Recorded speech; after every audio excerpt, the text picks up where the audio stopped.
Bonjour à tous, soyez les bienvenus. Nous mettons le cap sur l'Amérique latine dans Église du Monde. Cette semaine, nous allons découvrir ensemble la Colombie, El País del Sagrado Corazón, le pays du Sacré-Cœur. Le pape Benoît XVI recevait courant septembre les évêques colombiens en visite ad limina et il s'est déclaré très attentif au processus de négociation entamé entre les FARC, les forces armées révolutionnaires de Colombie, et le gouvernement pour mettre un terme au conflit sanglant qui les oppose depuis les années 60. Alors comment l'Église peut-elle contribuer à la pacification du pays? Pour y répondre, je reçois Hilda Carrera, bonjour. Bonjour. Vous êtes ancienne directrice du pôle Amérique latine et Caraïbes du Secours catholique. Vous vivez entre la Colombie et la France et vous avez mené une grande partie des actions conduites là-bas en partenariat avec Caritas. Et aujourd'hui, vous êtes responsable du plaidoyer international du Secours catholique. En quoi ça consiste exactement, ce plaidoyer international? Écoutez, le fait de pouvoir travailler conjointement avec des partenaires, que ce soit en Amérique latine ou dans d'autres pays, enfin dans d'autres continents, nous mène à voir des réalités, à voir les injustices, et je dirais même à un moment donné à prendre parti à côté de la population la plus démunie, la population qui souffre, et être porte-parole ou appuyer nos partenaires à qu'ils puissent parler de leurs souffrances, des injustices qu'ils sont en train de vivre, nous amène à chercher à parler, que ce soit avec le président de la République de France, le ministre des Affaires étrangères, le Sénat, l'Assemblée nationale, le Parlement européen, les Nations unies. Et donc cet acte d'aller à l'encontre des pouvoirs publics, enfin, de pouvoir discuter avec eux, de pouvoir les sensibiliser, nous amène à trouver des solutions. Parfois c'est lent, parfois c'est difficile, mais ça a amené beaucoup d'espoir à nos partenaires et à nous-mêmes. Et c'est en cela que vous plaidez donc, pour les plus défavorisés, et en Colombie en particulier, dont on va parler. Alors, le catholicisme fut la religion d'État en Colombie jusqu'en 1991, mais sa capitale, Bogota, a accueilli en 2001 le premier congrès mondial des athées. Alors, est-ce qu'il s'agit d'un paradoxe latino-américain que l'on observe, des pays où la foi est très fervente, traversée par des courants anti-religieux? Il est vrai que la Colombie, c'est un pays, je dirais, à 80-90% catholique. Mais aussi, il y a des courants divers qui s'expriment. Il y a aussi comment dire, partie de la société qui veut s'insurger, qui veut montrer que ce n'est pas seulement le catholicisme qui peut gouverner les consciences. Voilà, et donc je dirais que c'est un aspect provocateur au-delà de ça. Puis en Amérique latine, vous savez, c'est assez difficile, y compris celle qui s'appelle agnostique à un moment donné, les racines même, leur identité est quelque part, dans notre inconscient collectif, il y a une partie des chrétientés qui est inhérente à nous, quoi. Néanmoins, les chrétiens ne trouvent aucun obstacle à l'exercice de leur culte en Colombie. Non, pas du tout. Pas du tout. Environ 90-93% de catholiques, vous le disiez, et les autres des protestants, des évangélistes? Il y a les protestants, les évangélistes, et je dirais aussi quand même pas mal des sectes qui ont commencé à envahir l'Amérique latine à partir des années 70, 80, 90. En Colombie, ils ont pris une force et aujourd'hui, ils ont même un parti, le MIRA, et qui a des représentants, que ce soit au Parlement andin, que ce soit au Parlement, au Congrès de la Nation. Enfin, c'est assez particulier, mais ils sont représentés. C'est difficile à pouvoir décerner qu'ils sont véritablement ces objectifs, mais ils existent, et c'est une expression. Est-ce que l'on voit justement les effectifs des catholiques baisser au profit de ces nouvelles églises ou de ces nouvelles sectes? Je ne pourrais pas l'affirmer catégoriquement. Les catholicismes continuent à être la religion la plus importante. Et je dirais, même mon travail m'a amené à aller dans les coins les plus reculés, là où seulement les acteurs armés étaient présents. Et qui je trouvais là, c'était l'Église. On va revenir à l'actualité, si vous le voulez bien. La Colombie a longtemps fait la une des médias français tant que la femme politique franco-colombienne Ingrid Betancourt était retenue en otage par les FARC. Eh bien, les FARC, justement, se sont lancés dans un processus de négociation pour tenter de mettre un terme au conflit sanglant qui meurtrit le pays depuis plus de 50 ans. Leur guérilla tente en effet de devenir un mouvement politique. Peu avant son départ du Liban, le pape Benoît XVI a encouragé, en espagnol, après l'Angélus du dimanche 9 septembre, le dialogue entre le gouvernement colombien et les représentants des FARC. Écoutez.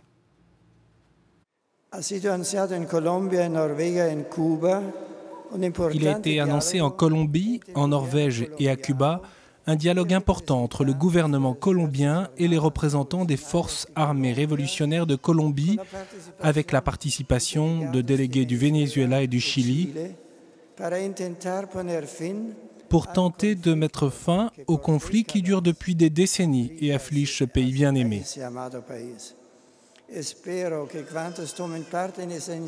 J'espère que ceux qui prennent part à cette initiative seront guidés par la volonté de pardon et de réconciliation dans la recherche sincère du bien commun. Je vous remercie beaucoup. Hilda Carrera, on vient d'entendre les mots très forts du Saint-Père. Ces mots ont-ils suscité un nouvel espoir en Colombie?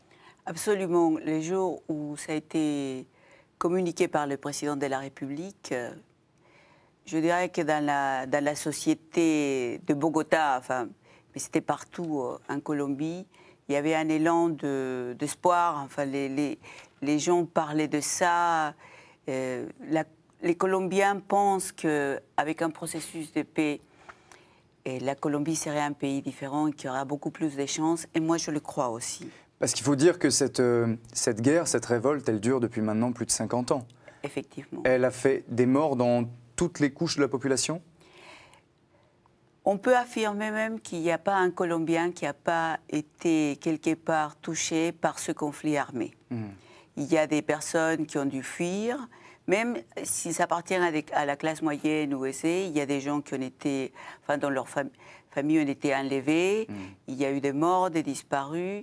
Tous les Colombiens ont été touchés par cette guerre et toutes les classes sociales aussi. Et quelle était la part du pays qui était contrôlée par cette guérilla?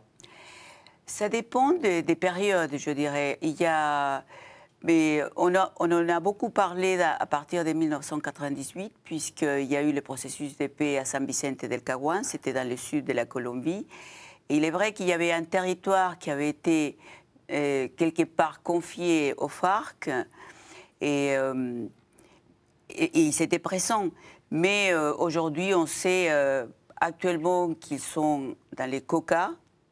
Ils sont également au Chocó et dans la frontière avec le Venezuela. Ils sont un peu partout, même s'ils ont été affaiblis ces dernières années. Donc la jungle et les hauteurs, si l'on veut faire ça. Oui. Mais vous venez de le dire, d'autres tentatives de restaurer la paix ont déjà été lancées. En quoi est-ce que celle-ci pourrait avoir plus de succès que les autres auparavant? Je dirais même que c'est justement parce qu'il y a eu un certain nombre de processus de paix qui ont été entamés dans le passé, que celui-là nous semble à tous que c'est la bonne, que cette fois-ci ça se fera. Mais entre autres parce que les FARC ont fait des concessions et les gouvernements aussi. Si vous aviez entendu les FARC jusqu'à l'année dernière, ils disaient qu'ils avaient besoin d'un territoire à nouveau.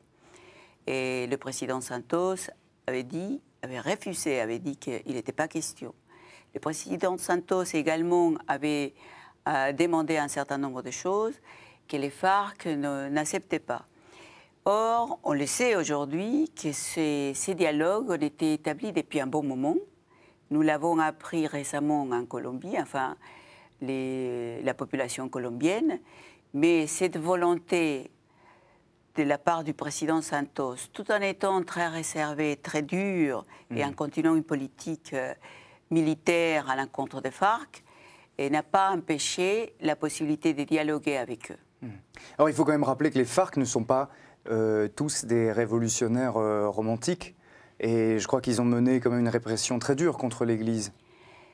C'est-à-dire qu'à l'origine, que ce soit les forces armées révolutionnaires de Colombie, les FARC ou l'Armée de libération nationale, le ELN et d'autres groupes armés, avaient des raisons pour pouvoir s'insurger et devenir des groupes de guérilla. Et les FARC, c'était surtout la revendication de la terre et la réforme agraire. Et il est vrai qu'il y a un problème de concentration des terres en Colombie. Or, si vous voulez, ces dernières années, les FARC ont perdu beaucoup de tous ces auréats, si j'ose dire, de la défense des intérêts du peuple le plus pauvre. Exactement, de la population paysanne, etc. Et le fait qu'ils ont commencé à utiliser la population colombienne, ou surtout la population la plus pauvre, qui se trouve en général à l'intérieur du pays, ils l'ont utilisé en tant que bouclier humain, qu'ils ont imposé un certain nombre de normes, qu'ils ont accusé également d'être collaborateurs, etc. Et tout ça a amené à des massacres, des tueries, etc. Là, la population colombienne, bien évidemment, a laissé de croire à ce groupe-là. À cela, il faut ajouter le fait des possibles liens avec le trafic des drogues et cela amène à que la population colombienne... C'est ça, on va reparler du trafic de drogue. Donc la perception qu'a l'opinion publique des FARC s'est complètement érodée et aujourd'hui plus rien de positif en fait. C'est particulier, je dirais qu'une grande majorité de la population colombienne rejette les FARC. Je pourrais même l'assurer. Cependant, si vous voulez, dans ce pays qui a tellement d'inégalités, moi, à mon étonnement, et je vois des jeunes qui sont aujourd'hui attirés par ces idéaux, qui voient, pas nécessairement dans les FARC, dans des groupes qui peuvent les amener ensuite aux FARC, la possibilité d'un changement social. Et je dis à mon étonnement parce que ce sont des jeunes cultivés, ce sont des jeunes qui, par sensibilité sociale, prend parti. Il n'y a pas longtemps, une amie m'est confié son désarroi de voir que son fils voulait chercher la possibilité de rejoindre la rébellion. Un dernier mot, est-ce que l'Église sera partie prenante à la négociation? Est-ce que déjà des chrétiens dans le pays ont servi de relais entre les FARC et le gouvernement? Bien évidemment, l'Église a joué toujours un rôle très positif et a contribué même à pouvoir libérer des gens séquestrés et dialogue entre la population rurale et les acteurs armés, que ce soit les FARC, les paramilitaires ou les forces armées. L'Église colombienne a été toujours à côté des plus pauvres. On va écouter justement cette église colombienne. 3 évêques témoignent de la réalité de leur diocèse. Ils nous parlent des violences, mais gardent au fond du cœur une lueur d'espoir pour l'avenir. Regardez. On vient juste de me prévenir que 5 accords ont été conclus entre le président et les délégués des FARC. Nous espérons que l'Esprit Saint éclairera, renforcera et dynamisera ce processus d'apaisement, car la paix opérerait un vrai changement pour la Colombie, qui deviendrait alors un pays motivé qui peut impressionner le monde. Ces 2 dernières années, la loi et l'ordre en Colombie ont été complètement détériorés à cause de tous les groupes impliqués dans le conflit. Avant cela, nous n'avions jamais vécu d'explosion, de voitures piégées, d'enlèvements ou de choses comme ça.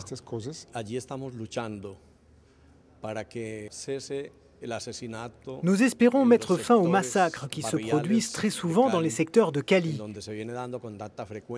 Dans certains quartiers, il y a des gangs qui ne jurent que par la violence et les attaques. Il y a beaucoup de morts, de vols et de meurtres liés à la violence familiale. Nous espérons que cela se terminera dans toute la Colombie.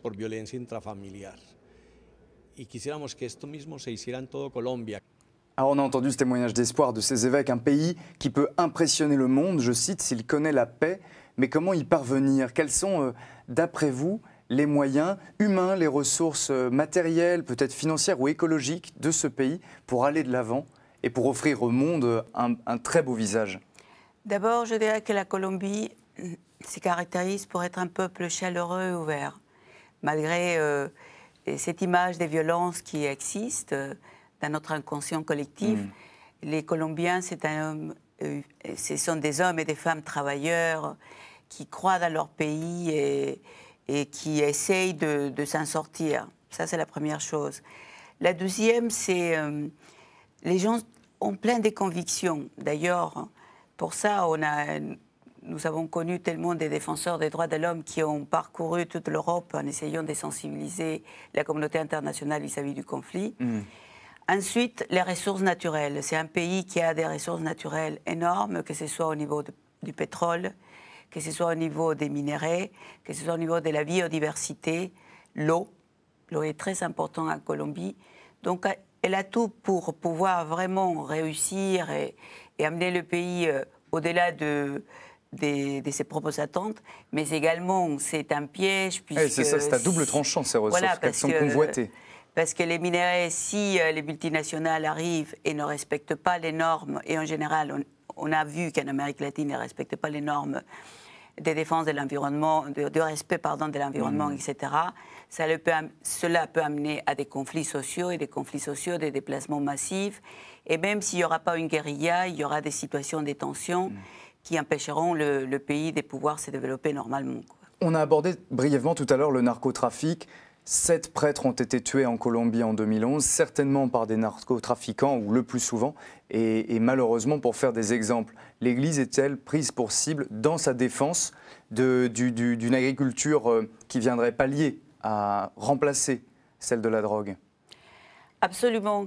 D'ailleurs, je profite pour parler des 2 personnes qui m'ont beaucoup appris dans ces domaines. Il s'agit de le père Francisco de Roux, dont son grand-père ou arrière-grand-père était français d'ailleurs, et qui aujourd'hui c'est le provincial de la Compagnie de Jésus, et qui a mené à la fin des années 90 et au long des années 2000, le programme de développement de paix du Magdalena Medio. C'était le premier laboratoire de paix, et c'était justement une alternative face à la situation des conflits qui vivait la zone du Magdalena Medio. Et il y avait une grande partie qui était justement comme une alternative aux cultures de la coca. Donc là, c'est un programme qui était financé par l'Union européenne au bord des 14 millions d'euros pendant 3 ans. Et c'était un moment très important pour la Colombie, mais c'est également pour l'Union européenne, parce que c'était une alternative par rapport au programme qui avait lancé les États-Unis, des fumigations au niveau des grands hectares de terre. L'Europe avait parié différemment et elle a réussi dans son pari. Pour la sauvegarde de l'économie locale. Et la 2e personne, je voudrais le citer, c'était Monseigneur Jaime Prieto. C'est grâce à lui que j'ai tout appris au niveau de la Colombie. Et c'est un grand évêque. Vous parlez d'évêques de jésuites, on va parler de chrétiens. Le pape a reçu au Vatican entre juin et septembre les évêques colombiens à l'occasion de leur visite quinquennale ad limina. Il les a invités à continuer de valoriser l'aspect important de la cellule familiale comme ancrage dans la foi et d'être eux-mêmes des modèles. Écoutez.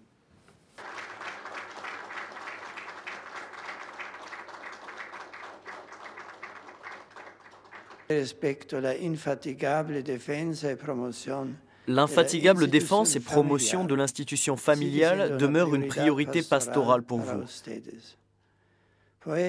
Ainsi, au milieu des difficultés, je vous suggère de ne pas revenir en arrière dans vos efforts et de continuer à proclamer toute la vérité de la famille fondée sur le mariage comme église domestique et sanctuaire de vie.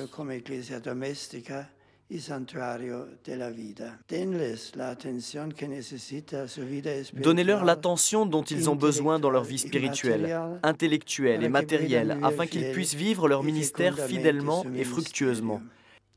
Si besoin, offrez-leur une meilleure orientation et une correction charitable, mais par-dessus tout, être un modèle de vie en vous consacrant vous-même à Jésus-Christ.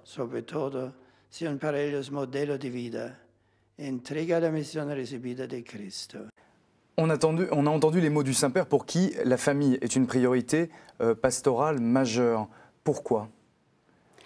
Vous savez, dans un pays qui vit un conflit armé, les déplacements massifs, plus de 4 millions aujourd'hui en Colombie, des déplacés internes, c'est-à-dire à l'intérieur du pays, et avec des massacres, avec des disparitions forcées. Et donc la femme, en général, elle reste seule, tête du foyer, qui doit affronter le défi de pouvoir élever ses enfants, etc. C'est pas évident. La guerre amène beaucoup de malheurs, entre autres le problème de la famille et de comment dire, de la séparation, de l'éclatement de la cellule familiale. Ouais. Voilà.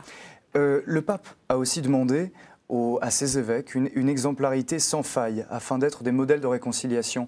Est-ce que les prêtres colombiens, on l'a dit, 7 prêtres assassinés en 2011, ne payent pas déjà un lourd tribut à cette réconciliation? Absolument. Et je dirais les prêtres et les sœurs. Il y a un certain nombre de sœurs qui depuis une dizaine d'années ont été tuées à cause du travail qu'elles faisaient auprès des victimes.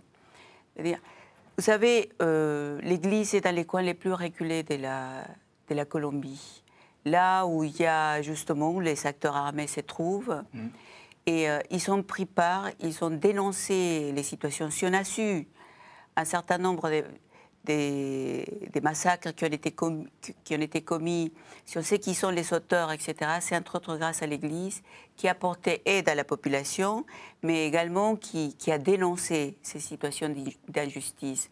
Donc les prêtres, sur la réconciliation, ils ont joué un grand rôle et je pense qu'ils vont continuer à le jouer, puisqu'ils essayent d'établir le dialogue, de pouvoir faciliter les choses.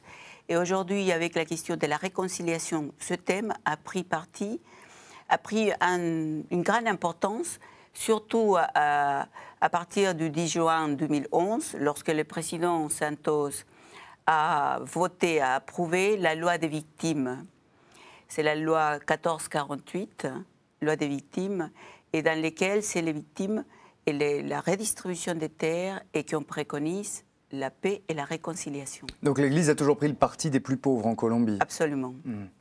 Le Saint-Père a aussi appelé à faciliter un échange serein et ouvert avec les autres chrétiens pour améliorer les relations entre eux et surmonter les manques de confiance et les affrontements inutiles entre églises, on l'a dit au début de l'émission, de confessions différentes. Est-ce qu'encore une fois, les catholiques sont à la pointe à la fois de cette réconciliation entre bandes armées, mais aussi entre églises et entre communautés beaucoup plus pacifiques de la population? C'est-à-dire qu'au niveau je dirais, des grandes villes et ce qui serait les classes moyennes, l'Église joue un rôle plutôt traditionnel d'accompagnement aux familles. Et cependant, dans ce qu'on appelle communes ou les quartiers les plus pauvres, l'Église va jouer un rôle assez important. Et toujours d'établir les dialogues, parce qu'il existe les gangs, les différents groupes armés. Il existe une expression des différents groupes armés au sein de ces bidonvilles, aux quartiers pauvres. Et donc les prêtres vont jouer ce rôle qui est particulier puisqu'il peut commencer dans la question de pouvoir tout simplement aider d'urgence à pouvoir sortir une personne du quartier, de l'amener... pour lui offrir une formation ou les sortir pour les sauver la vie. Parce que parfois, lorsque on a demandé de vous éliminer, vous courez un danger. Et donc, la personne, le prêtre, va essayer de faire le possible pour vous faire sortir et sauver votre vie. En même temps, ce prêtre va essayer de discuter avec les différents gangs pour voir quelles sont les possibilités de pouvoir dialoguer, de pouvoir vivre en paix. Ce n'est pas évident. C'est à cause de cela, d'ailleurs, qu'il y a eu des assassinats. Et donc, dans les quartiers pauvres, c'est difficile de parler d'une église qui seulement a un rôle de pacifier, de dialoguer entre les religions. C'est plus profond que cela. C'est beaucoup plus profond. Quels sont, en conclusion, les points clés auxquels l'Église de Colombie doit rester extrêmement vigilante, attentive, pour relever les défis de l'avenir, et en particulier de la réconciliation? Et tout à l'heure, je vous disais que l'Église était toujours à côté des plus pauvres, et c'est vrai dans la mesure où l'Église est partout en Colombie. Et dans les zones de guerre, je parle du Chocó, je parle du San Vicente del Caguán, del Putumayo, de Cúcuta, du Cauca, etc. Là, les prêtres et un certain nombre d'évêques ont joué un rôle extraordinaire. Et tout simplement, ils ont joué le rôle de pasteurs, c'est-à-dire que c'était des personnes qui, probablement, quelques-uns n'avaient jamais vécu des situations telles qu'ils ont vues, et en arrivant en voyant tellement de pauvreté, tellement de malheurs, ils ont pris parti. Tout à l'heure, je parlais de Monseigneur Jaime Prieto, et il m'avait dit une fois, l'Église n'est pas neutre parce que l'Église est à côté des pauvres, Hilda. Et c'est cette Église qui m'a marqué énormément. Merci beaucoup, Hilda Carrera, d'avoir passé ces quelques minutes en notre compagnie et à vous tous de nous avoir suivis. À très bientôt sur KTO.